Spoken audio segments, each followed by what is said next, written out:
Hey everyone, higher running coach and Hoka athlete Sage Canaday here with another training talk. Happy New Year! First day of 2023, brand new year, new you. It's great to set goals at this time just because it aligns with the calendar pretty well. But hopefully your holiday season's been going well. For us in the Northern Hemisphere, it's winter, which means sometimes we lack a little bit of motivation getting out for those runs, whether we have more family obligations, more work stress. It's cold and dark out, days are shorter. I want to give you some strategies and tips that I've learned over 25 years of distance running that hopefully could apply to you and get you motivated to get on the path to better fitness, better health. Maybe you're training for a race goal, be it to finish your first 5K or half marathon, or to do something like qualifying for the Boston Marathon or crack 3 hours even. You've come to the right place. So we'll break it down here in this talk. First step is a note that motivations between individuals obviously differ. Some people might find motivation in different things like music or running in a group versus other people, and that's going to ebb and flow and change over time with your running, maybe as you get more advanced, depending on your chronological age as well as your running age, or if you're a total beginner runner versus a more advanced runner. Now, my first tip I want to start off with is for pure beginner runners. I remember when I started running, you want to start off with a combination of walking and then jogging very slowly for maybe only a minute at a time, because it's a very hard sport. It's a demanding sport. So if you're brand new here and you're just getting into distance running, you want to cover maybe a 5K distance eventually. Number one goal, don't try to do too much too fast too soon. Realize it's going to be hard. You're probably going to be kind of sore. You definitely want to have a healthy soreness because it's a new activity, but you don't want to risk injury. And there's always a risk of injury. But if you start slowly, maybe you could only run for 30 seconds at a time. Make it a light jog. Try to keep your stride rate up. Check out my video on stride rate if you don't know what that is. But pitter-patter steps. If you're going faster than a walk, you are running. Technically, some people might call it a jog, but it doesn't matter because you don't want to be going too hard. It's very likely you're going to be very out of breath very quickly. It's going to feel like your heart's in your throat. It's going to be hard, but try to keep good form at least for 30 seconds to 1 minute. Take a walk break after that. Maybe you have to take 1 minute on, 1 minute off. You're jogging for 1 minute, you're walking for 1 minute, running for 1 minute, walking for 1 minute, and maybe you can only repeat that 5 to 10 times in your first session. If you're getting out the door though, you're making it happen, you're starting to run. Maybe you don't do that every day. You don't want to necessarily start every day. Maybe you do it 2 times the first week, maybe it's 3 times a week. Take a day off in between these run-walk combinations, and eventually after several weeks, maybe you're working up to 2 minutes or 3 minutes of running, followed by only a 1 minute walk break, or maybe you take 2 minute walk break, whatever it takes to catch your breath. But don't worry about the overall pace, don't worry about the overall distance. Work your way up, get up to 10, 15 minutes. When you start getting up to 20 or 30 minutes, hopefully that might be over the course of 3 weeks even, you could start going maybe 4 times a week, or you find yourself starting to be able to run for 3, 4, 5 minutes at a time without having to take very much of a walk break.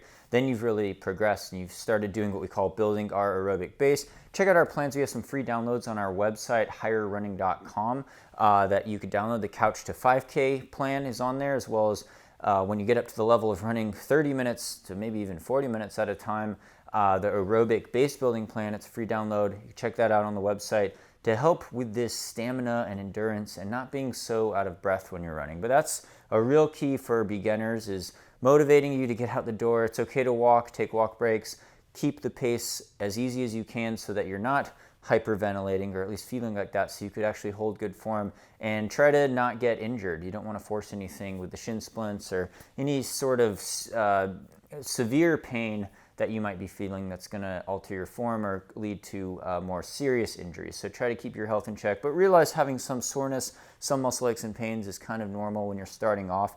Even for me, after taking a break, this applies to more advanced runners as well. You want to start off slowly, keep the easy days easy, so to speak. Don't worry about trying to run as fast as you can on these minute segments of running. Now, the second tip for motivation, this could be more for more advanced runners, is the gear. The gear. A lot of us get really motivated, and it's really critical to have proper fitting running shoes. It's generally good if you're getting your first pair of shoes. It's not necessarily your tennis shoes or some regular CrossFit shoes or some gym shoes you might wear, you could start running in those. But a lot of times running shoes at a run specialty store, they'll size you up. You could try on different models between different brands. Each brand, and I've worked in run specialty for a number of years, even before my sponsor Hoka was a brand, selling all the brands, at least all the major brands. And even within a single brand like Hoka, for example, there are very, very different models. But the sizing's critical. You got to have, I've done a whole video on this, you can check it out in the playlist, but generally you want to make sure you have some wiggle room for your toes.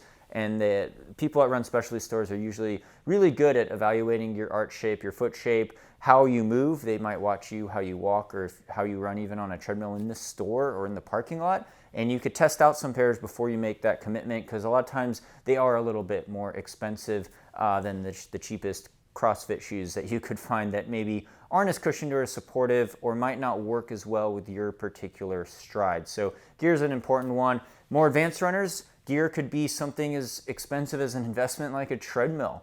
It's hugely motivating for me, at least in the winter when it's cold and dark and icy out, or if you're tired, you got home from work and you don't want to go out in the freezing rain. It could be a lot safer as well, or you're waking up at 5 in the morning, it's dark out. The treadmill is a great tool for building fitness, really convenient if you have the space for it and can afford it. The kids could be right there playing next to you, and you could still be on the treadmill, or you could be watching TV, or a way to run at different hours in an environment where you don't have to worry about slipping and falling because it's icy out, or you don't have to worry about running in the dark with a lot of car traffic. And it's a real nice cushioned uniform service. Models do differ, so there is that, but a treadmill could be a huge motivator, especially in the winter for a lot of people. That's kind of the gear piece.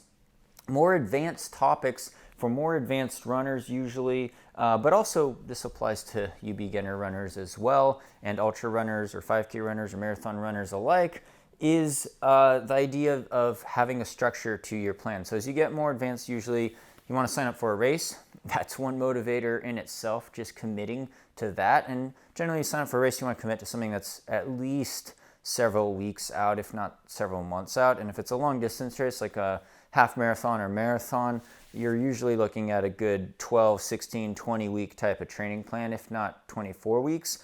And that's if you have some element of running consistently, 20 miles a week or 32K a week, or at least even 30 miles a week, 50K a week if you have the time for it.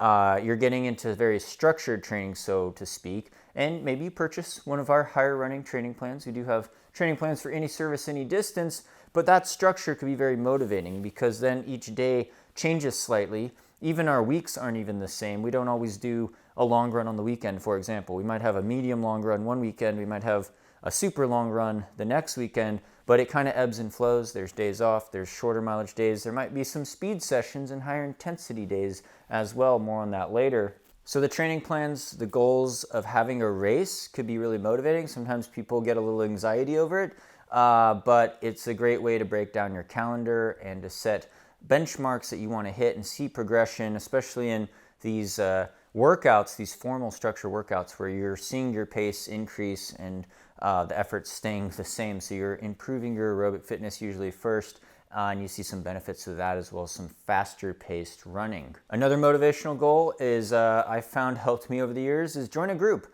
Do some group runs. If you have something in your area, a lot of run specialty shops, again, if you live in a big city, they might have weekly group runs during the week after work or in the morning, even on weekends. They have refreshments sometimes. You can meet other like-minded people in the community, in the area. Some areas have exclusive run clubs. Some are harder to get into. The roads are always free though. But yeah, you could find people at races as well. Sometimes people that like to socialize a lot, that could be a real motivator if you're an extrovert especially, but also finding running partners that are going to help you to meet up with and get out the door for some of those challenging long runs or workouts, especially people that are slightly faster than you maybe. It's good to have kind of a range. You don't want to be thrown into a group that's way too advanced or way too slow for you. But usually that kind of gets separated out, and these are very informal, laid-back things. It's good advertising for a running store usually a lot. They bring in sponsors. You could demo shoes maybe even from different brands. I've done that with Hoka over the years at some of the Boulder stores in Boulder, Colorado. So another great way to get motivated. There are some more advanced clubs as well that travel around and do different types of races. That could be something you could look into as well.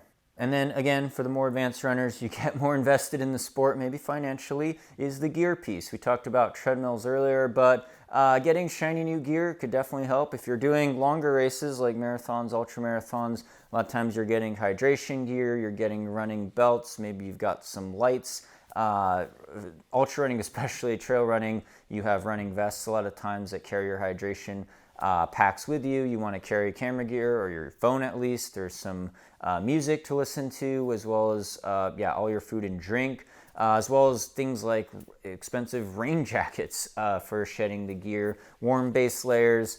Comfortable gear could make a huge difference in terms of if you get chafage or blistering in some areas, if it's wet out or you're sweating too much. Moisture wicking fabric, generally a little more comfortable than maybe that cotton t-shirt you started in. So a lot of people do get motivated by the new gear, GPS watches, things like that, new sunglasses that can make the running experience more enjoyable if you want to invest more in it and as you get more serious. So final tip though, final takeaway, and this has helped me get out the door on some of those gloomy days. And again, I ran up starting in school, ran Division I college here in the US, then ran professionally on the roads for 3 years, and now the last 10 years been doing mountain ultra trail running more as a mountain athlete, sponsored pro, and as a coach, seeing people progress a lot of Boston qualifiers, sub 3 hour marathon runners, but also learning from my teammates along the way and other people across social media is just to get out the door in the morning. It helps to lay out the clothes sometimes, figure out kind of what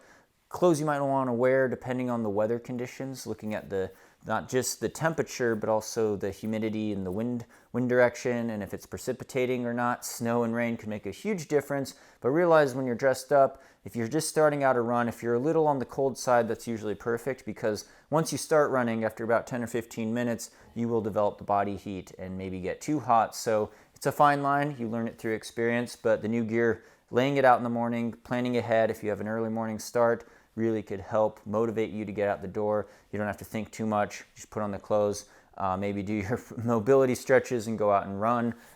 Could save you some time. That's one strategy I've learned. The other final strategy I'll close down with, this is for advanced runners and everyone else, beginner runners alike, is that just the idea, you might have a 6-mile run or 10K run on the schedule. You might not feel like doing it. You might be tired, but for whatever reason, just tell yourself, I'm going to start off, I'm going to get out the door, make the effort. Just starting is the first part. This is the hard part, right? Overcoming that inertia.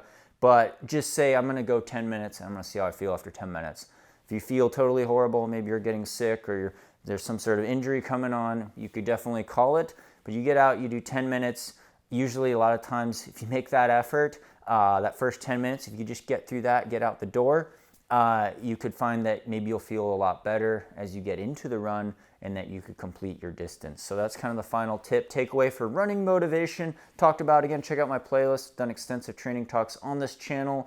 If you're, follow me across social media. I'm at Sage Canaday, Instagram, Twitter, TikTok, you name it, Facebook. I got a Facebook athlete fan page. We're at Higher Running. That's higherrunning.com. Coach Sandy and I sell training plans and have other running tips and free advice on there. Check it out. Follow us on social media as well. Thanks to title sponsor Hoka, keeping the dream alive, as well as all you out there on the Patreon support, but just watching these videos, sharing them, thumbs up. I really wish your 2023 is off to a great start and that you're motivated to become healthier and inspired, hopefully, in your running journey and doing things smart.